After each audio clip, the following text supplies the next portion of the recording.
Is Cody Rhodes starting to cook something different?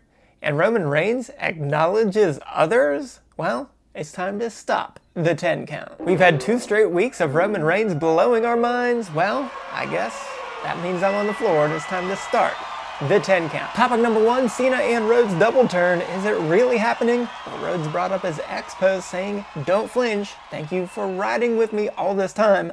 Love you for it. Excited for what we do next." And I guess if you're excited for what we do next, that means we're doing something differently than what we were doing before. And that was not all, because he had sunglasses on that were very similar to The Rock. And yes, he wore that watch that The Rock gave him. So he talked about not flinching against a lot of his opponents, including not selling his soul to the final boss, but he flinched at WrestleMania 41 against one of the most beloved wrestlers in John Cena, saying it was an enviable task, as Cena is one of the most beloved of all time. But is that true? It sure seems like there have always been a bunch of Cena sucks chants, just as much as we have had let's go Cena chants. So I don't know, I'd say he's certainly not beloved at the moment. So for Rhodes to flinch and then bring that up, well, I don't know. I think something just might be afoot here. And we certainly have not had a very beloved run for John Cena as a heel. So I guess it might just be a good reason why they brought this up here. And just maybe Cena will be beloved soon again, because speaking of Cena, he sure walked out the same and cut the mic the same as he ever was. But the rest was different here. So could he just be up to his normal bad guy tricks, being a coward and trying to sound more sympathetic while delivering bad news? Or was he not really available due to filming his movie? But I don't know. His tone, I think, is what matters here, and it sounded like he was the normal Fruity Pebbles Cena that we know over all these years. And so he also addressed the crowd, wanting to give them a good show, and just saying the rematch would happen eventually later, and thanking everyone before he walked out. So, I don't know, it was Rhodes who did the attacking and who used Cena's own hand to write that contract and also make it a street fight. So, this is some interesting behavior if Rhodes is going to remain a good guy. So, I guess we'll just have to see going forward. So let's go to topic 2, and Roman Reigns acknowledges others. Well, I did miss Reigns' return last week for the All-Star break, so I'll give you some stats here in a few minutes. But it is interesting to see the angle that Paul Heyman gave here, as I certainly did not see him wanting to bring Reigns in as a group leader, because by all accounts, Seth Rollins still has a phone and is able to plan and scheme with Heyman. But I suppose that those two are so smart that they knew exactly what Reigns would say, so that may have been used just to fire up Breakker and Reed, and if so, I guess it kind of worked, because they did still get taken out in the end. But wasn't it just weird that Heyman acknowledged Reigns, but then Reigns actually acknowledged the other members of the Bloodline for pretty much the first time ever? So I'd say it was about 5 years too late kind of time for him to do that. Now, I don't want to sound like that jabroni Doktor O'Kay, but I also think it was complete garbage that Reigns said that he went home to raise the future Bloodline. Come on, people. Can't he be a dad for 6 days of the week and then a WWE superstar for 1 day of the week? And if not, why is he here at all? So let's just say that a lot of people on the roster are able to handle both without taking months off to get themselves over. But unlike the doc, I will give Reigns credit here, because the part with Heyman where he said that he made Heyman family and then Heyman threw it away was really the perfect thing to say. And Reigns' delivery was actually very good, though that may be a little bit of a low bar, I should say, since speaking is definitely not Reigns' strong point.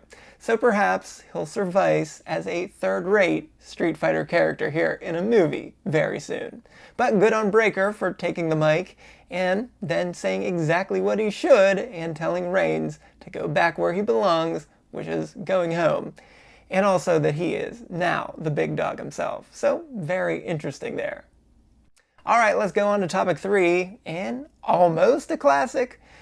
Well, did we really have to ruin an instant classic in Io Sky versus Stephanie Valkyrie? I mean, that match was really not needing to be anything special, especially for what they had planned at the end, and for preceding Roman Reigns in his second week back. And so it had no need to be any good at all, really. And instead, it was so fire every step of the way during this match. I usually complain about matches where there is just a set piece with just a bunch of rolling around, exchanging pinning combos, but this did not have that and took a different place with those two interlocking their hands and staying that way for what really seemed like several minutes. So I couldn't believe it when they kept that up and kept things 50-50. Really outstanding mat wrestling there. I also love the variations of the moves that we saw, such as Stephanie with the delayed codebreaker instead of using her finisher, and then Io with a 619 into a head scissor driver, followed right into a springboard moonsault to the floor. And we also had Stephanie's step-up knee drop that looked very painful on that apron, and they're also already using each other's moves when Io basically did an SVB as a counter to Stephanie's attempt. So I just really couldn't believe that reverse superplex that we got right before the Secret Harvest decided to ruin this one. I mean, really? Why are they even there? They're not even on this show. They're not adding anything at this point. Now I realize we're in a holding pattern here with Stephanie until Paris, so I guess maybe we can get a match between her and Chelsea at SummerSlam? I don't know. At least Naomi's involvement made sense, and it was also nice to give Rhea something to do. So fine for all of that shenanigans, but this match, wow, when we see this match for real, it's going to be unreal. Topic number 4, Kross Him Off, as it ended up that Sami Zayn missed just 1 week, only to be taken out with the lead pipe yet again. But somehow we didn't treat this one like the prior one, so I suppose Zayn will be fine. So does that mean Kross will actually get to be on this SummerSlam card to complete this trilogy of matches? Well, let's hope so, because the crowd is firmly behind him now at this point, as we got some really good dueling cheers, just as much for Kross as we did for Zayn. So I love everything that Kross is doing here, and I love that he's not satisfied by just getting a win here, so let's hope he succeeds in his ultimate goal of getting Zayn to change.